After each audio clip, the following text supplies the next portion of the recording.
প্রিয় শিক্ষার্থী বন্ধুরা, আজকে আমরা জানব নবম দশম শ্রেণী চতুর্থ অধ্যায় মূলধন ও মুনাফা জাতীয় লেনদেন থেকে একটি উদ্দীপক আমরা দেখতে পাচ্ছি। 2024 সালে জনাব সালামের প্রতিষ্ঠানে মূলধন ও মুনাফা জাতীয় লেনদেনগুলো নিম্নরূপ। এই উদ্দীপক থেকে আমরা 6 নং প্রশ্নে দেখতে পাচ্ছি বিনিয়োগের সুদ আয়ের পরিমাণ কত, অর্থাৎ বিনিয়োগের সুদ বাবদ আয়ের পরিমাণ কত। আমরা একটি উদ্দীপক দেখতে পাচ্ছি বিনিয়োগের সুদ প্রাপ্তি 2500 টাকা অগ্রিম, 500 টাকা অনাদায়ী এবং আমাদের মোট বিনিয়োগের সুদ প্রাপ্তি 19,500 টাকা। তাহলে আমরা লিখব বিনিয়োগের সুদ 19,500 টাকা।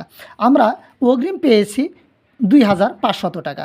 অগ্রিম আয় এই চলতি বছরের আয় হিসাবে গণ্য হবে না, এই কারণে 19,500 টাকা থেকে 2,500 টাকা আমরা বিয়োগ করব। আমরা বিয়োগফল পাবো 17,000 টাকা।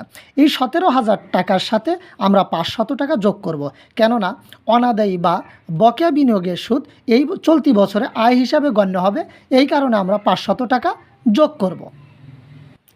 যোগফল হবে 17,500 টাকা। এই 17,500 টাকাই হচ্ছে এই বছরে বা চলতি বছরে বিনিয়োগের সুদ বাবদ আয়ের পরিমাণ।